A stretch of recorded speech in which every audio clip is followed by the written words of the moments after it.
জামাতে ইসলামীর বিরুদ্ধে দুইটা ইস্যুতে বেশ কঠোর সমালোচনা করলেন মির্জা ফখরুল ইসলাম আলমগীর।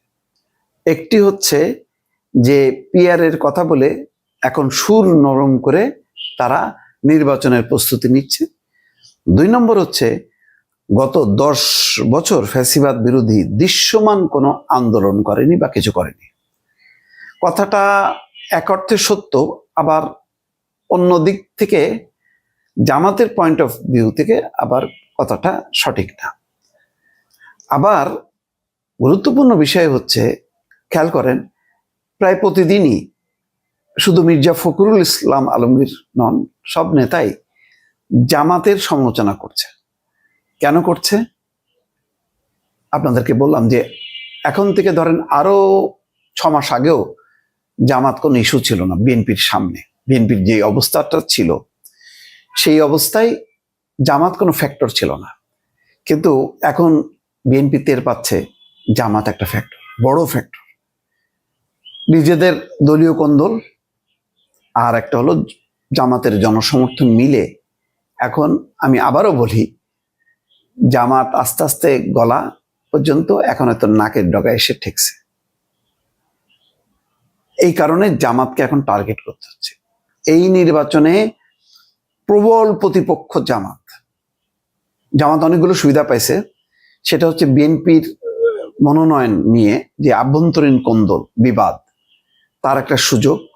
আরেকটা হলো জামাত ঐক্যবদ্ধ, তার একক, তার কোনো বিদ্রোহী কোনো নেই, প্রার্থী নেই বা কোনো সদস্য নেই যে জামাতের প্রার্থীকে চ্যালেঞ্জ করছে।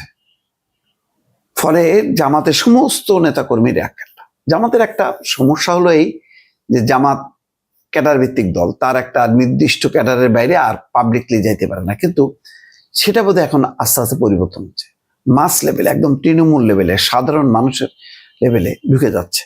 আবার বাড়ি বাড়ি মেয়েদের ঘরের মধ্যে ঢুকে পড়ছে জামাতের নারী কর্মীরা, অসংখ্য নারী কর্মী।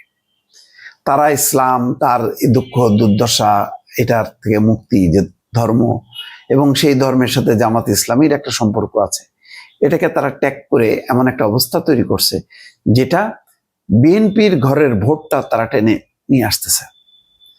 আওয়ামী লীগ আবার মনে করে যে বিএনপি আসলে বিপদ, কিন্তু জামাত তুলনামূলকভাবে কম বিপদ। জামাতকে ঠেলা দিয়ে মানে ক্ষমতাচ্যুত করা যাবে।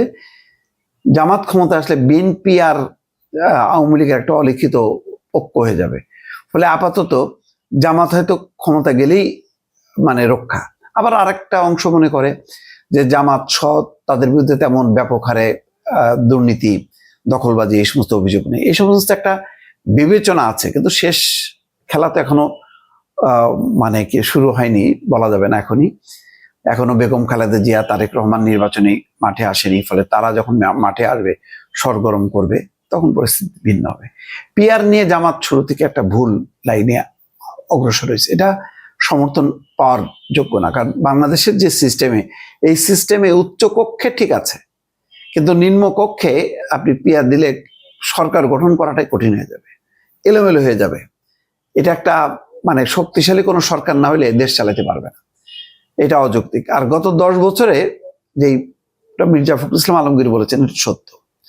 গত 10 বছরে তারা আসলে দৃশ্যমান ছিল না, তারা কৌশলে নিচের লেভেলে তারা কাজ করছে।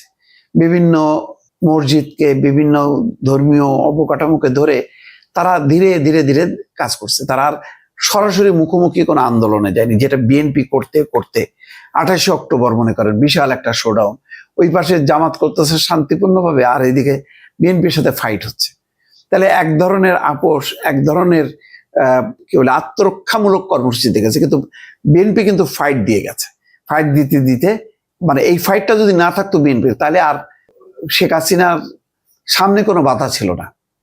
তো সেই অর্থে ঠিক আছে যে জামাত গত 10 বছরে, প্রথম 5 বছরে তারা অ্যাক্টিভ ছিল, কিন্তু মানে 15-16 মানে মৃত্যুদণ্ডগুলো মোটামুটি যখন কার্যকর হয়ে যায় 14, 15, 16, তারপরে আস্তে আস্তে তারা অন্য কৌশলে তারা ভিতরে ভিতরে কাজ করছে, যার জন্য হঠাৎ করে তাদের উত্থান ঘটছে। ছাত্রলীগের মধ্য দিয়ে শিবির, আর জামাতেরও যারা একদম নিষ্ক্রিয় ছিল, বা বিভিন্ন দলের মধ্যে একটা মোটামুটি অবস্থায় ছিল, তারা কিন্তু আবার ফিরে আসছে।